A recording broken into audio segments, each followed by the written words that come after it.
Welcome to Wide Receiver 1, a Blue Wire podcast presented by WinBet. I'm your host, Cris Carter, Pro Football Hall of Fame wide receiver. And today I'm talking to the dynamic duo from the Minnesota Vikings. Yes, my squad, Adam Thielen and Justin Jefferson. Different routes in getting to the NFL. Adam Thielen was an undrafted free agent from the 2013 NFL Draft. Ultimately ends up making 2 Pro Bowlers. Justin Jefferson had a different journey. First-round pick out of LSU in the 2020 draft, making the Pro Bowl as a rookie. Stay tuned for my interview with wide receivers Adam Thielen and Justin Jefferson. Today, I'm very, very excited because there's 2 things that I call my favorite. My favorite position happens to be wide receiver, and my favorite team happens to be the team that these 2 knuckleheads play on with the purple. So the chance to interview 2 people I'm very familiar with, Adam Thielen, the old man, the gray hair one in the group, and of course, the young and sassy one, Justin Jefferson. Guys, thanks for joining me today. It's all about wide receivers, and today it's all about the purple. I love it. Thanks for having us. Yeah, thanks for having us, for sure. Okay, so Justin, you're coming off an amazing season, and you come from football royalty. You got a couple brothers that played football. You played there at LSU. Now, Adam, there's a lot of different ways to skin a cat. You did it the total opposite way. You almost didn't even play college football, decided you're going to take a $500 offer to Minnesota State after potentially thinking about playing basketball, and then was a free agent, basically walked onto the team to become their leading receiver. Both of you guys got here in totally different ways.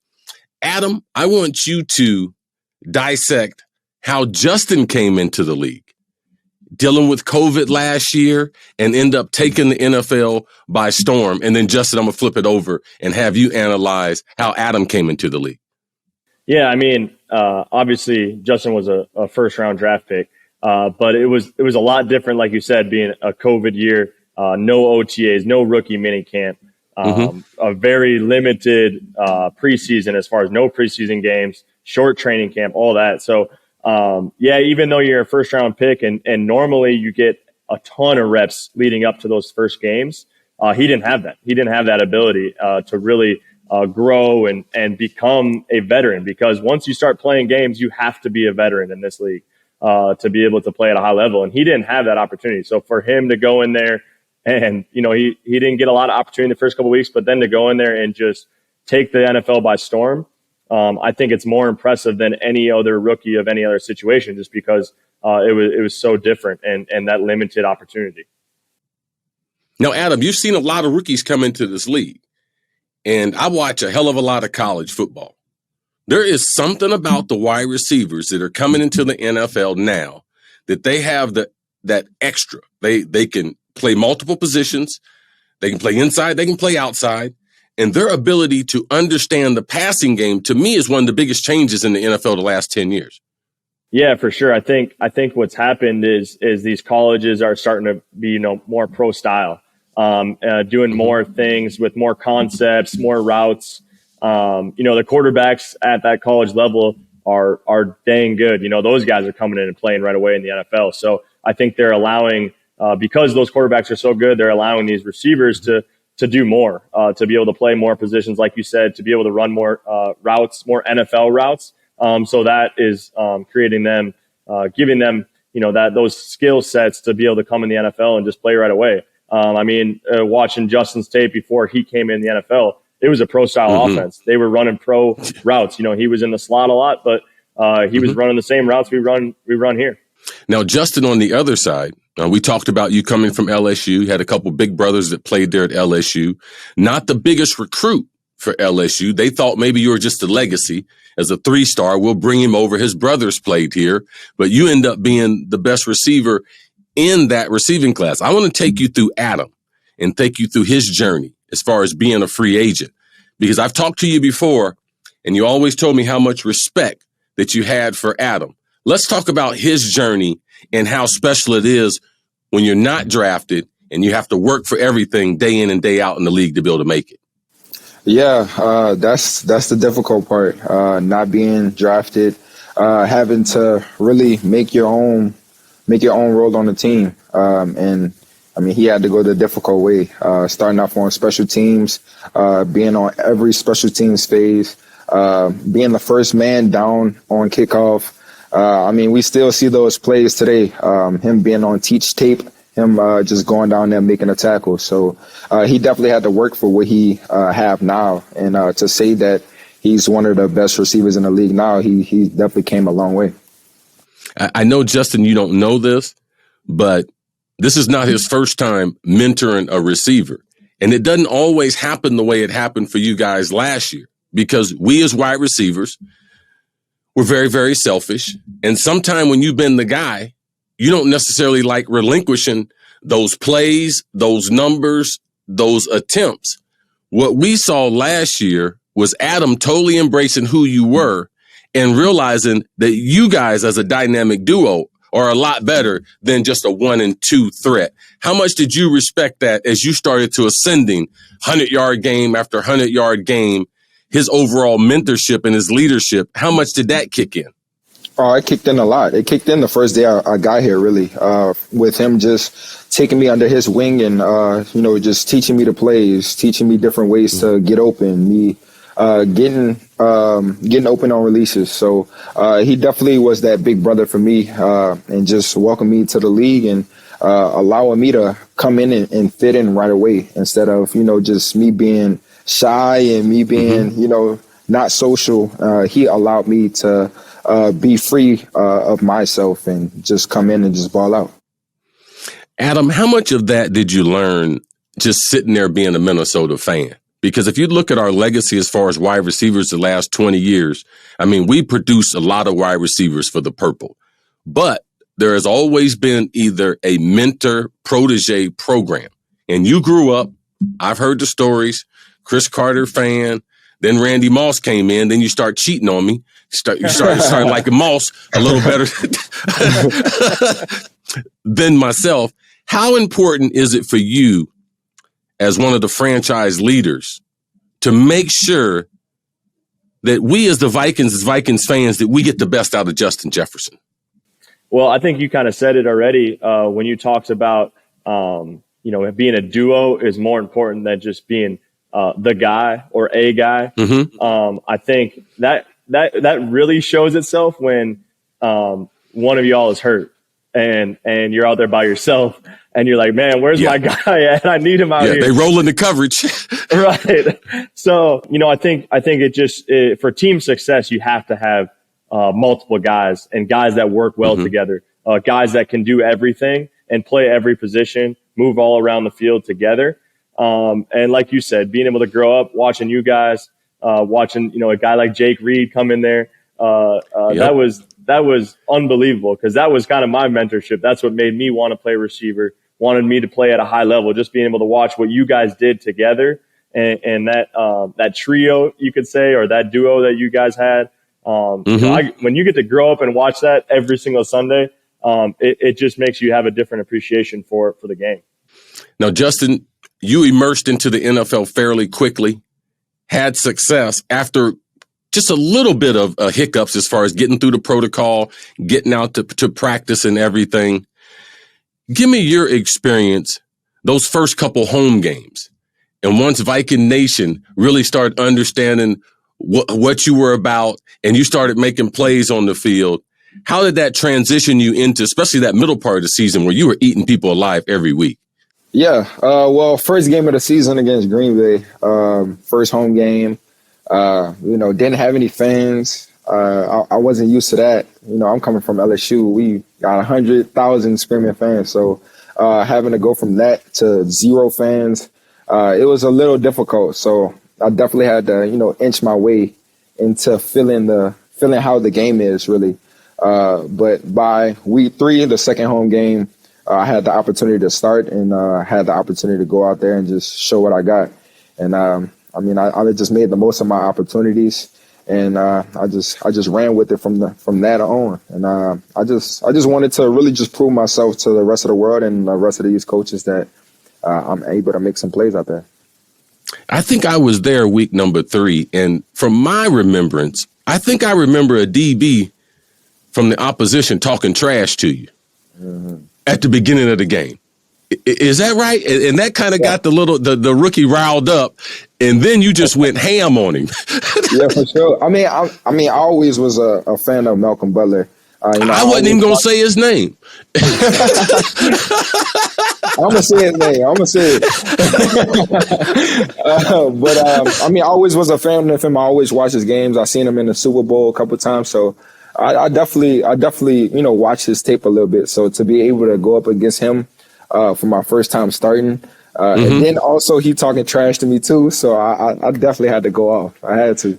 That just got you right into your game. I don't know why DBs think you can talk trash to all receivers. Like all receivers, you can't talk trash to. No, it don't work to all of them. Some of them you just need to leave them alone.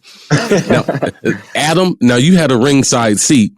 You're the first receiver since Randy Moss and myself to have back-to-back 1,000-yard season, and you were looking to have a big season, but injuries were able to hold you back a little bit.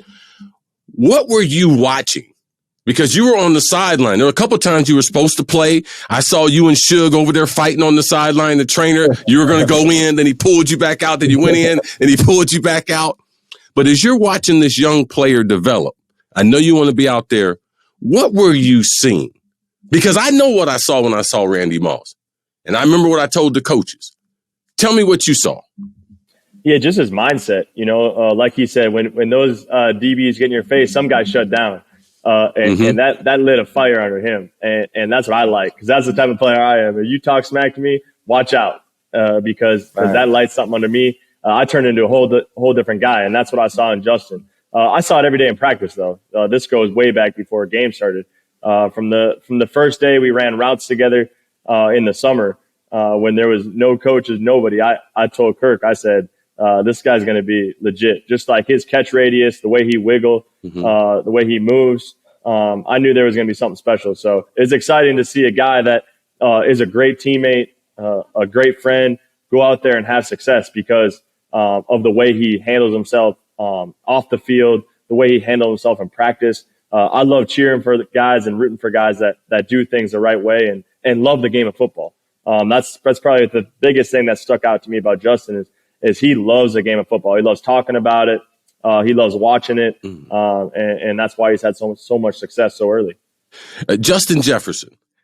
Now, as you got ready for the NFL, you got a bunch of alumni, LSU guys that have played in the league.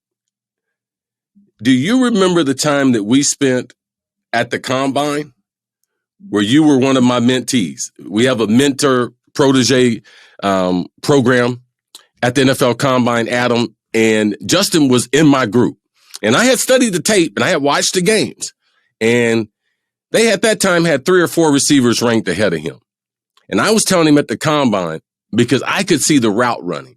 And any guy that can play in the slot in college, like I know he can play inside and outside in the pro, especially with that kind of size and speed. And then dude ran the 4.4.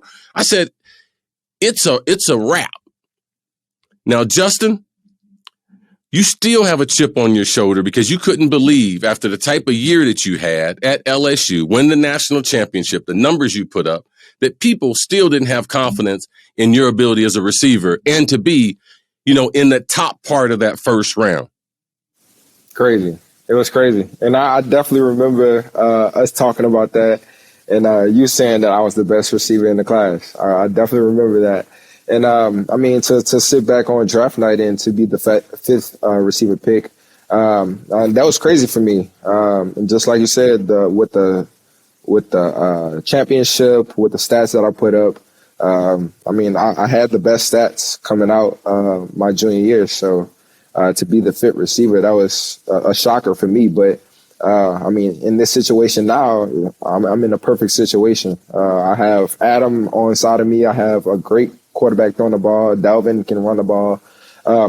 Great offense. So I have no worry about being on this team.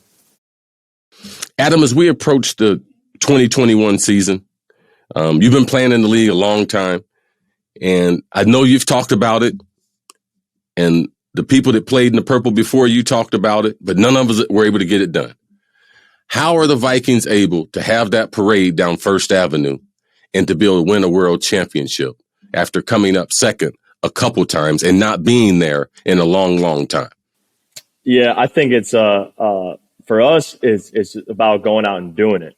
Enough talking about it, enough talking about how good our team could be, enough talking about. I mean, everybody's talking about Green Bay, man. Everybody's talking about Chicago. Everybody's talking about Detroit. They changed their quarterbacks. Ain't nobody talking about my purple, man.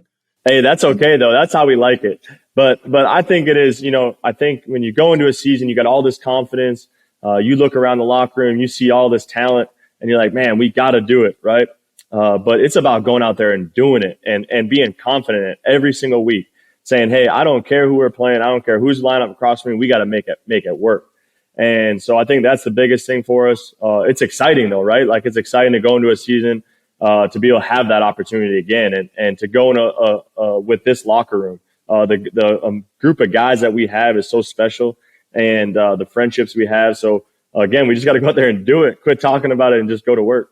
Now, Justin, from a skill standpoint, give me 2 or 3 things that you have learned from Adam when watching him practice, studying film with him, talking to him about the game of football. Well, one, he loves football. He loves just being around football. He loves just being a part of a group, being part of a family. So I learned that from him, him just coming to work every single day and having a smile on his face. I don't think there's not one day that he don't come and he's mad or he's not, laughing or smiling. So just the energy that he brings to practice every single day. I can feed off that. And 2, his technique is crazy. Just him releasing, getting off the line, knowing exactly what hand swipes to use. Him just getting out of breaks, him getting to the top of his routes and coming out. I learned so much from him, so much. And I just put it towards my game, and on Sundays it worked.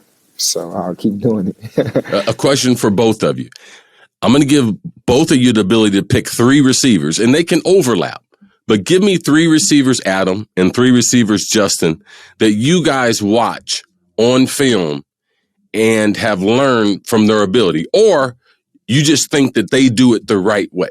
To me, there's certain guys over the last 6 to 8 years, Julio Jones works at the craft. His stride coming off the ball, when they play off coverage, and that stride to be able to eat up the cushion of the defensive back, I haven't seen that. But so many times in the league. DeAndre Hopkins, not the best route runner, but all he does is get open. All he does is make the most difficult catches. And he is a competitor. Davante Adams, with Aaron Rodgers up there, special releases, really got nice routes, and his speed is underrated. Give me some guys and some of the attributes as far as receivers that you guys are looking at. Adam, you first. Yeah, I'm going right. Piggybacking off you, Davante Adams. I watched the crap out of his releases because I try to steal those. It's hard to emulate because it's so good, and the way he does it with the confidence he has, it's impressive. And like you said, like his deceptiveness of speed, everything looked the same.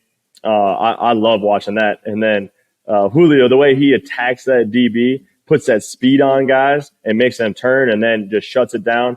I try to emulate that. There's guys like Cooper Kupp. There's guys like, I know I'm going to mess this up because there's a bunch of guys that I watch week in and week out.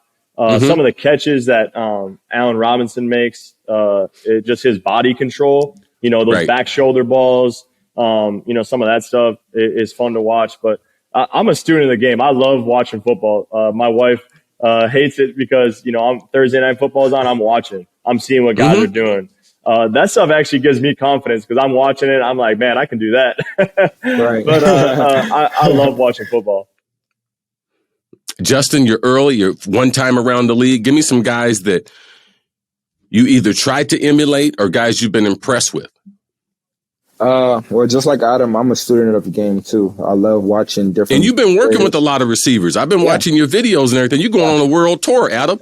Dude is everywhere working out with people. I know. I said this offseason, my main goal is to find new moves, find new ways to get open, find new releases.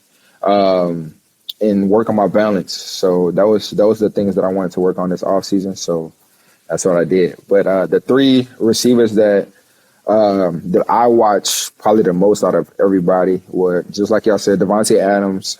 His release is crazy. You can never go wrong with his releases. I'm a big fan of Keenan Allen. I love the way he runs routes. So smooth. Really underrated. In and out of his breaks, I love how he switch up his way of running routes. And also, I'm a big Odell fan. I was a fan of Odell since LSU. So his way to wiggle and his way to add a little touch to the routes, and also, he catch tremendous balls, of course. So that's my three.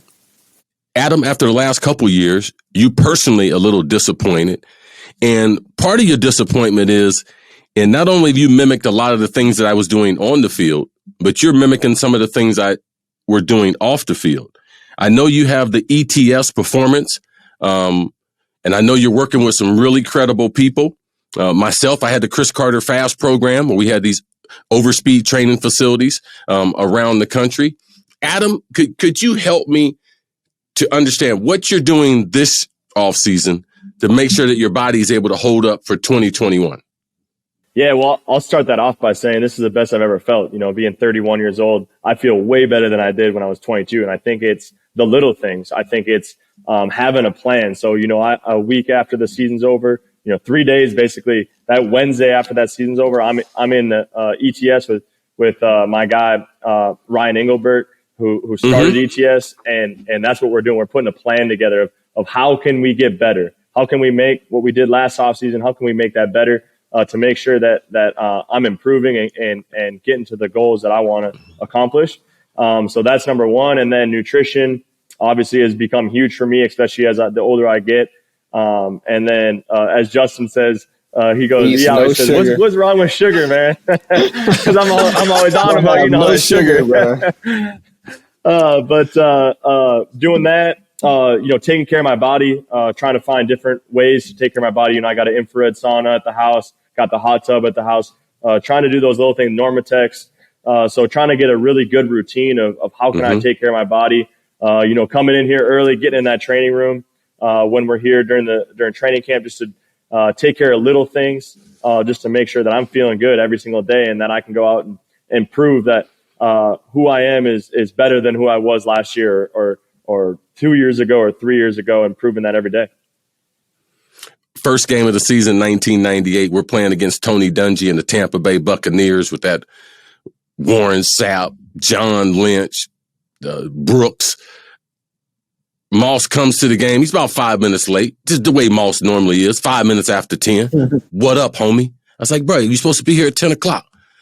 Ah, man, we was playing video games. I was like, did you get breakfast? Nah, bruh.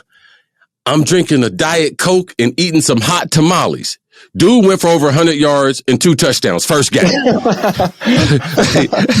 like Justin. Adam, I know that we know about nutrition, but these young kids are stupid. So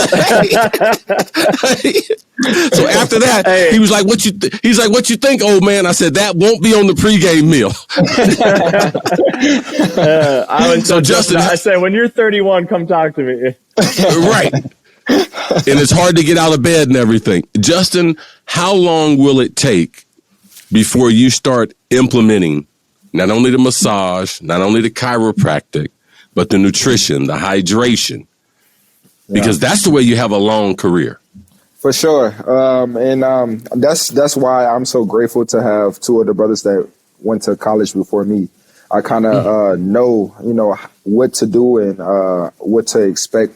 Playing at a high level. So me coming to the NFL, I know that, I need to go into the trading room. I know need to go into the pools, Normatex, do all of these things on my body, and having Adam in the room telling me these different things that he do to better himself. That kind of, put that in my head to maybe I should do it, or maybe I should get that done. And even talking to Pat P, he has, different things at his house that helps him, get right. So I've been trying to keep my ears open on the different things these guys be doing to better their body. And I'm pretty sure I'm gonna be doing that very, very soon.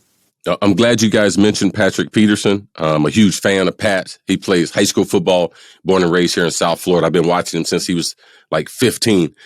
We played Pat in high school, and he was a one-man crew. We had about 12 Division I players, and he almost beat us by himself. He played quarterback, played linebacker, played DB. They had to carry him off the field. He had a body cramp. So please listen to Patrick Peterson because he knows about taking care of his body. A great guy, comes from a great family. How have some of those battles been in training camp going against a new veteran that you guys have coming over from Arizona? He's making us work, that's for sure. Every time we line up on that side, we know he's thick, ain't he? He's a big dude. He's strong, and he just knows how to be patient. He's the most patient guy I've ever gone against. You give him a little move, and usually those guys jump, and he's sitting there, putting both hands on you. So that's been the best thing for me is just being able to go against him and having to like, hey, when I line up across from him, I know I got to give everything I got, and I got to be so like technically sound. I got to put speed on him. I got to do everything right. And the best thing is when you beat him, you're like, all right, that one counts. Yeah. That one counts right there. Hey, Justin, explain to the audience, too, with you having two older brothers and being a part of the LSU program for a long time, because a lot of young receivers, and that's the one thing that me, Moss, Jake Reed, and all the other young receivers, they all had a great deal of respect, especially for the veteran. Myself, when it was Anthony Carter and Steve Jordan, I had respect for them. And I could see, even last year, as you were going through, having big games, you got a tremendous amount of respect for Adam. And what have you done to help build that chemistry so that receiving room is outstanding this year? Well, one, just us just being ourselves in the room, us just being laughy, goofy, just, playing around, just being ourselves. But, when we step on that field, it's about business. We doing what we're supposed to do. We're setting an example for the younger guys. And, we're just really having fun. We have a funny, I should say, receiver group. So everybody's just really just coming together, connecting. And I feel like we have a very, very strong connection in our room, and we have some players that can get it going, and we have some speed in our room. So we're gonna be getting it. We're gonna be getting it. Last question for both of you. I greatly appreciate the time. But a number of years ago, when I was playing in Minneapolis, I was with a group of friends in South Minneapolis, and we were passing out Vikings memorabilia, signing autographs in South Minneapolis. It happened to be the opposite corner of where George Floyd was murdered. And Justin, I don't know if you know this, but Adam does. I have a daughter that works for the Vikings. I came to the Vikings. My life was in disarray. And the people of Minnesota really took care of me. And I love the people of Minnesota, man. They mean the world to me. Nicest people. But to see everything that went on there, and then now with COVID, vaccinations, you guys are an intricate part of what's going on there in the Twin Cities. What kind of collective message are we sending to the tri-state area as Minnesota Vikings? Adam, you first, and then Justin, you after that. Well, I'll say this, and you guys both know this. Me being from here, never leaving here, high school, college, NFL, never left. This city, this state means so much to me. And the healthy, the wellness, the kids, the youth means so much to me. And that's what my wife and I's foundation is all about, supporting and helping the youth of this city, this state, that don't have the resources, opportunities that I had growing up. And so my message is just stick together, come together. That's not just Minnesota. That's this nation. Right. And respecting one another and treating each other with respect, no matter the differences, no matter where you're from, none of that. It doesn't matter. Respect is number one. And that's my message. Just, man, love, respect, and just help one another out, man. When you know someone's struggling or hurting or whatever it may be, help them out. If you have the resources, you have the opportunity, you have the time, help a friend out. And maybe not even a friend, help a neighbor out. And that's my message for Minnesota. Justin? Yeah, I had a different little welcoming than a normal person that comes in. We didn't have any fans. COVID, just not interacting with a lot of outside people, so it was a little different for me. But now that we're starting to have fans, we started to have fans at our practices. Me being able to go to different little events. Me doing I did a backpack giveaway. What was that, 2 days ago? Yeah, yep. 2 days ago. So, me just being around the community, me just sharing that my love for the city, and I'm here to stay. I see them as a family, and I'm just trying to do everything that I can to give back to the people and show them that I'm a great person, and I'm also a dog at football. Guys, you wear my favorite colors. You're playing on my favorite team. You play my favorite position. I can rest at night because I know the wide receiver position in Minnesota is held down. Adam, I greatly appreciate everything that you've stood for on and off the field. I appreciate the young players that you've helped within that organization. I appreciate who the man you are. I appreciate the 3 kids that you're raising. You and your wife are doing a great job there. Justin, you haven't done nothing yet, knucklehead. All right? he still got 3 more games as a rookie, Chris. Yeah, you're still a rookie, boy. And not no rookie no more, man. Hey, on the way to the Cincinnati game, I want Popeye's fried chicken too. Yes, sir. I want a Mountain Dew. I want some extra greasy biscuits. Hey, I did my rookie duties already, man. No, you got 3 weeks, man. You got plenty of money. Duties. We've been telling him, Chris. He won't listen. 3 more games. We have all those prepared meals and everything. You guys are spoiled there at the facility. That's true. Right. But guys, I greatly appreciate it. Please try to take care of each other, take care of your teammates, and take care of your family. I greatly appreciate what you guys stand for, and keep flying that Vikings flag for the wide receivers, which I believe we have the best receivers in the history of the National Football League. Adam Thielen, Justin Jefferson, respect. Thank you guys for joining me. Yes, appreciate you for having me, man.